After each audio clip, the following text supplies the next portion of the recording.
here is the most important piece.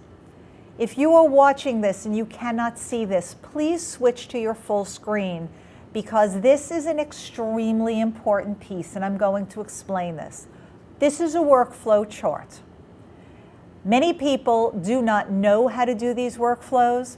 You can buy very simple books. There are books on Amazon you can purchase. They're literally 50-page books that will teach you how to do a workflow. I always tell people, first write down what you think your steps are, then try to create it by hand, and then use the software you have within your company. So this workflow says to me, call client calls with an order. Then under it, there is an enter order into system. There are 4 red boxes here, everybody, and the reason those red boxes are there, I drew those red boxes to bring that to your attention.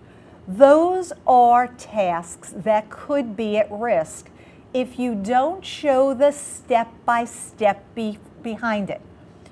When I put enter an order into a system, well, how am I doing that?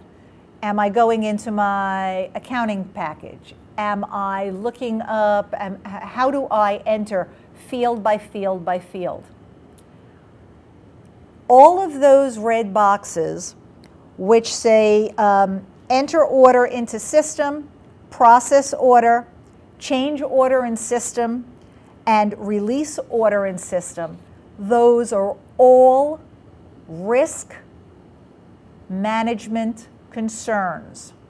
These have multiple steps, and actually that's where we want to look at documenting this workflow, this process.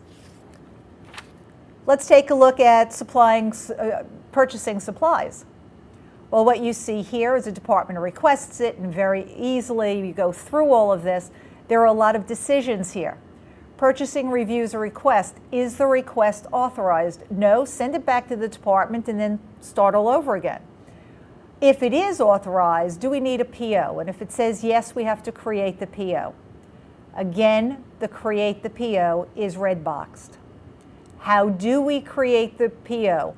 What do we need to do so? So let's talk about those tasks at risk for a minute. Those tasks we look at enter an order into the system. All right, well, if we're going to show the step-by-step, the procedure must be consistent. Why? If I enter an order into the system, and if it is not done correctly, how many departments will that incorrect order affect? Sales, inventory, shipping, and most important, the client. When you process an order, if it is not the right item, you're going to pull from inventory. What happens if the invoice doesn't match the paperwork for the process? It's going to create a problem for accounting, for sales, for the client. Change an order in the system. That's going to create inventory issues if it's not done correctly. Release the order. Again, if it's not done correctly, how are you going to pull the correct inventory? How is shipping going to ship the correct inventory? How is AR going to take care of it from there? Create a PO. Many of us put cost centers on our POs because it goes against budgets.